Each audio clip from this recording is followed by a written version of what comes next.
السلام علیکم دوستو، آج ہم اپنی اس ویڈیو میں افغانستان کے طالبان کی اصل حقیقت، تاریخ اور ان کی افغانستان کی فتح کے بارے میں کچھ حقائق جانیں گے۔ آپ دیکھ رہے ہیں تاریخی منظرنامہ آمرا کے ساتھ۔ لائک، شیئر، سبسکرائب اور گھنٹی کے نشان کو دبانا نہ بھولیں۔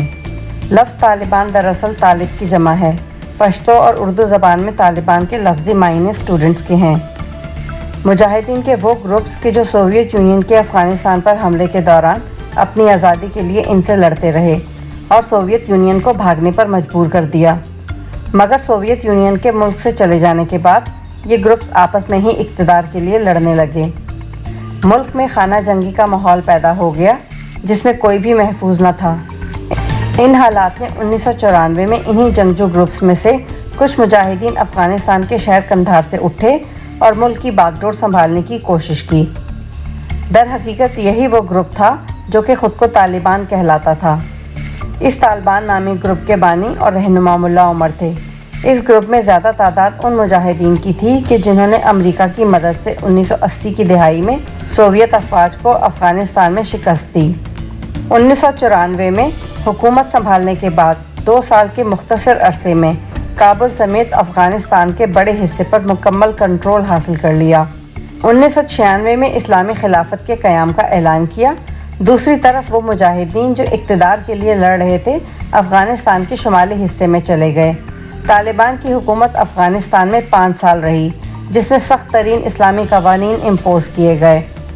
خواتین کو گھروں میں محصور کر دیا گیا اور عورتوں کو اپنے محرم کے بغیر گھر سے نکلنے کی آزادی نہیں تھی۔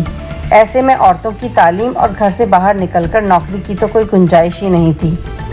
طالبان کے 5 سالہ دور حکومت میں سرعام پھانسی اور کوڑے مارنے کی سزائیں عام تھیں، جبکہ عوام کو کسی بھی قسم کی تفریح کی اجازت نہیں تھی۔ فلموں اور مغربی کتابوں پر مکمل پابندی لگا دی گئی۔ طالبان کی اس حکومت کو پاکستان سمیت صرف 4 ممالک نے ہی تسلیم کیا، جبکہ امریکہ اور اقوام متحدہ نے طالبان کی حکومت کو ماننے سے انکار کر دیا۔ طالبان پر بہت سی پابندیاں بھی لگا دی گئیں اور افغانستان کے شمالی صوبے میں موجود گروہوں کو افغانستان کی حکومت کا حقدار قرار دے دیا گیا۔ پھر 11 ستمبر 2001 میں القاعدہ نے امریکہ پر حملے کر دیے جس میں بے گناہ شہری مارے گئے۔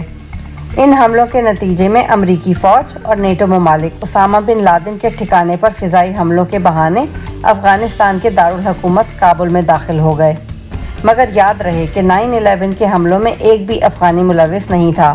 ان کا قصور صرف اسامہ بن لادن کو اپنے ملک میں پناہ دینا تھا۔ اب چونکہ طالبان فورسز کے پاس امریکہ اور نیٹو فورسز سے مقابلے کی طاقت نہ تھی، لہٰذا طالبان اپنے لیڈر ملا عمر کے ساتھ افغانستان کے دور دراز پہاڑی علاقوں میں روپوش ہو گئے، جہاں رہتے ہوئے طالبان نے افغان حکومت، امریکہ اور نیٹو فورسز کے خلاف ایک طویل جنگ کا آغاز کیا۔ یہ ایک گوریلا وار تھی اور طالبان اس کے ماہر واریئر ثابت ہوئے۔ ملا عمر اور اسامہ بن لادن کے ٹھکانے اتنے خفیہ تھے کہ 2013 میں ان کی موت کی خبر بھی ملا عمر کے انتقال کے 2 سال بعد دنیا کو ملا عمر کے بیٹے نے ہی دی۔ یہ جنگ تقریباً 20 سال چلی۔ حال ہی میں امریکہ نے افغانستان سے نیٹو فورسز اور امریکی فوجوں کے انخلاء کا اعلان کر دیا، جس کے بعد طالبان نے تیزی سے پیش قدمی کرتے ہوئے آسانی کے ساتھ ملک کے بیشتر حصے پر کنٹرول حاصل کر لیا، جس کی طالبان سمیت کسی کو بھی امید نہ تھی۔ طالبان فورسز جہاں بھی حملہ آور ہوتی بغیر کسی ریزسٹنس کے فتح حاصل کر لیتی، یا تو افغان فوجی ہتھیار ڈال دیتے یا لوکل گورنمنٹ معاہدہ کر کے حکومت سے برطرف ہو جاتی، جبکہ امریکہ اور ان کے الائز کا خیال تھا کہ امریکی فوجوں کے نکل جانے کے بعد یہ اپنی پرانی روش کے مطابق خانہ جنگی کا شکار ہو جائیں گے، جس کے لیے مغربی میڈیا کا پروپیگنڈا بھی جاری تھا۔ مغربی میڈیا کے پروپیگنڈے کے مطابق طالبان اپنی پرانی طرز پر واپس آنا چاہتے ہیں اور خواتین کے حقوق سلب کر لیں گے، بچوں پر ظلم ہوگا اور ان بچوں کو دہشت گردی کی ٹریننگ دی جائے گی۔ طالبان کے ٹیک اوور کرنے کے بعد مغربی میڈیا کے مطابق افغانستان میں حالات بہت خراب ہیں۔ طالبان بہت ظلم کر رہے ہیں، لوگوں کے گھروں میں گھس کر عورتوں کو مار رہے ہیں اور عوام پر ہر قسم کی پابندی لگا دی گئی ہے، اور آنے والے دنوں میں طالبان کی حکومت کے دوران عورتوں اور بچوں پر مزید ظلم ہوں گے۔ دوسری جانب وہ افغان جو ان 20 سالوں کے دوران افغان حکومت اور امریکہ کے لیے کام کرتے رہے، انہیں اپنی اور اپنے خاندان کے مستقبل کی فکر تھی۔ کہ اب طالبان ان سے انتقام لیں گے، اسی لیے وہ ملک سے فرار چاہتے تھے، جس کے لیے کسی بھی قیمت پر جہاز میں سوار ہونا چاہتے تھے۔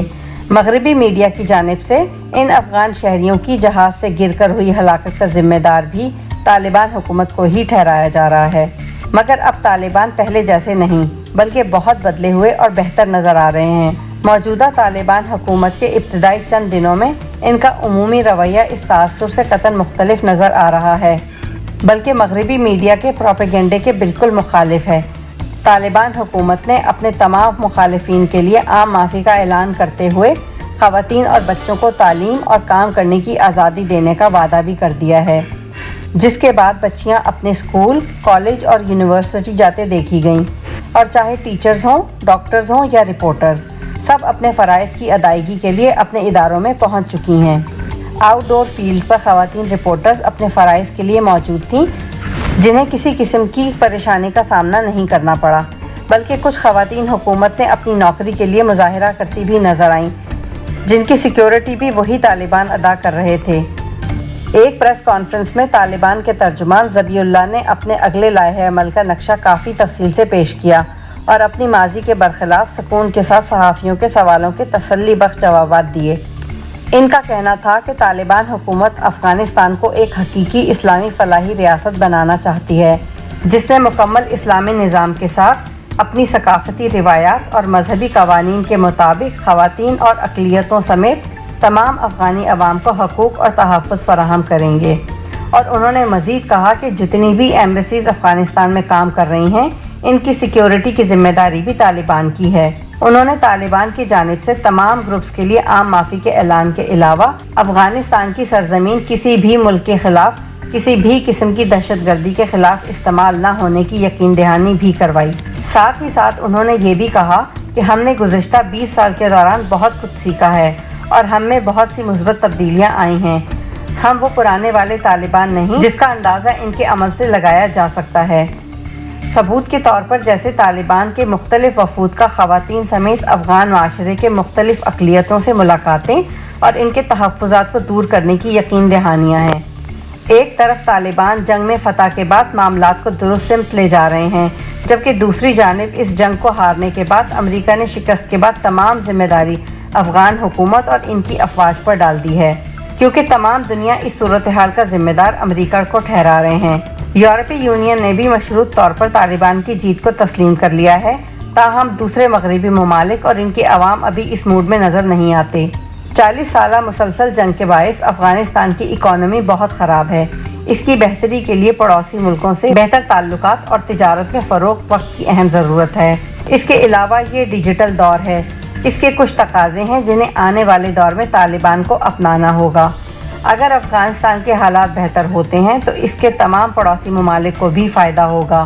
روس، چین، ایران اور پاکستان کی جانب سے طالبان کو کافی سپورٹ مل رہی ہے۔ اگر طالبان آگے آنے والے دنوں میں عملی طور پر اسی دوستانہ اور مثبت رویے کا اظہار کرتے ہیں تو ممکن ہے کہ ان ممالک کے علاوہ دنیا کے باقی ممالک بھی افغانستان میں طالبان کی حکومت کو کھلے دل سے قبول کر لیں۔ یہ تبدیل شدہ طالبان اپنی کوششوں میں کامیاب ہوتے ہیں یا نہیں، یہ تو آنے والا وقت ہی بتائے گا، مگر آپ کہیے آپ کا اس سلسلے میں کیا خیال ہے؟ پہلے کے طالبان اور ان موجودہ طالبان میں آپ کو کوئی فرق نظر آیا ہو تو کامنٹ باکس میں ضرور بتائیں۔ اللہ حافظ۔